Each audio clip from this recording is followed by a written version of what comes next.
Gary Keenan from Northern Ireland is a late entrant and his pristine car is very impressive with the spectators. Carlow driver Seamus Doyle is hoping to show his skill to the rest of the Mark II Brigade and will put his local knowledge to good use today. The Whitty brothers are in a race of their own in the 2-litre 8-valve class, and Willie is in the running for the Billy Coleman Award. And Dougie Hughes has got back to spectating.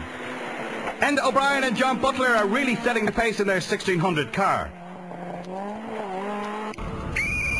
David and George Condell is another Carlow crew who have been taking a steady line through their local roads, and with the pace notes, local knowledge has a certain amount of advantage. Forest Class champions Brian Lawler and Peter Kavanagh just couldn't resist coming out of the woods to show the tarmac drivers just how competitive they are when they bolt the slicks on. Jason Dooley and Eugene McGrath are in their lucky orange car, and being from Carlow, they have a lot to prove to their local fans. Tightens into a 2 left, tightens into a 3 left at the wall. So square right. Square right. Square right. Gravel into a 5 left. 5 left. 81 right. 81 right. Brian and Sean Carroll have hired an Escort to compete with the rest of the Mark II Brigade, and the handling of this car shows why the Escort will always be a competitive car. Graham Scallon from Wexford overcooks it at this junction just in front of our camera, but gives the spectators something to smile about.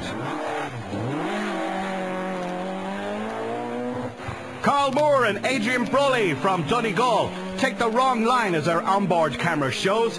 Standing on the brakes will sometimes get you into trouble with an early retirement. One, listen.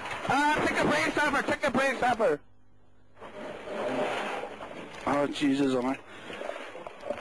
James Brown almost gets it all wrong when the car steps out of line in the approach to this right-hand bend, but to the praise of Navigator, James makes a quick recovery, but it all ends when the engine blows. 5 right long, slappy. Oh, she's away, she's away. No, she's not. Good man, 300. She's gone, she's let go. Hey, she's let go. Sure, Peter or something, she's let go. Billy, unfortunately a couple of problems with the car. Yeah, well, it's a new car, and inevitably there'll be teething problems with it, but there's just a misfire in the engine. It's just taking a lot of power out of it, and we're trying with most things to replace that can be replaced at this point, so hopefully they're just changing the ignition pack there now, so that might do the trick. Other than that, it's I'm enjoying the driving. How are you finding the crack in the competition in the Mark II? Oh, it's good, very good now. They're good at one after the other. It's to see who goes first. That's the way they're going. You're keeping well on the road, though. Oh, aye, we're having a good steady run at the minute now. Have the kids going. As the drivers prepare to tackle stages 3 and 4, a repeat of stage 1 and 2, this Mark II challenge is certainly keeping the thousands of spectators highly entertained.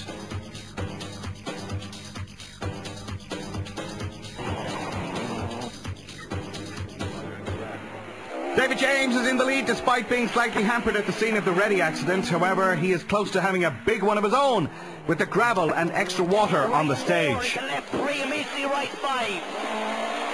Gravel. And way. Left 4, 50. Billy Coleman just cannot get a clear run of the stages, with his car being 100 brake horsepower down on what it should be. Maybe it's just as well, any faster, and he may be out of the event with this uncharacteristic incident. On square left. 80. Water on that. Water and stone. Yeah, stone to every square left here. Pat Dunnigan and Lisa Rowe also come a cropper at this bend and come perilously close to a serious injury due to the carelessness of some people spilling water on the stage. Caution, 5 left, don't cut. Square right, don't cut. 5 left here, square right. 5 left, roll.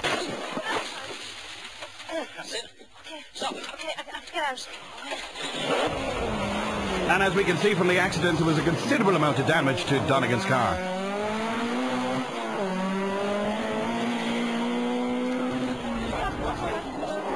Early leader Camillus Bradley has dropped down the leaderboard and he's annoyed. Having stopped at an accident, the crew had an SOS board up when they're actually okay.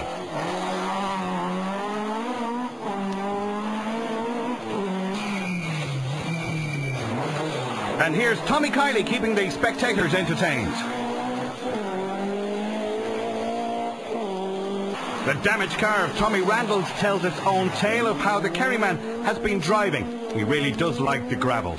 Caution, easy right 40, square left 40. Cut easy right 200. Lock continues to easy left 150.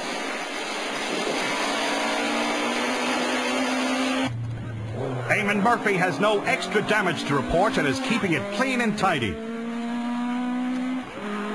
The Whizzy brothers continue on their way with little or nothing to challenge them, so it's out for a bit of entertainment they are.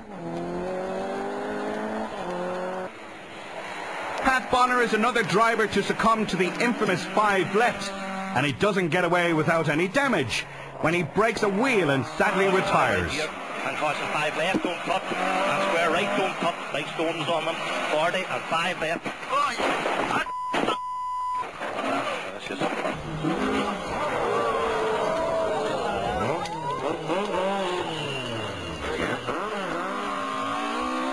Having a spin and thrilling the spectators is Michael Curran from Meath, who has Kieran Curley navigating.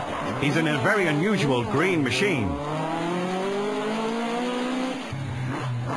Gary Keenan continues with no problems to report.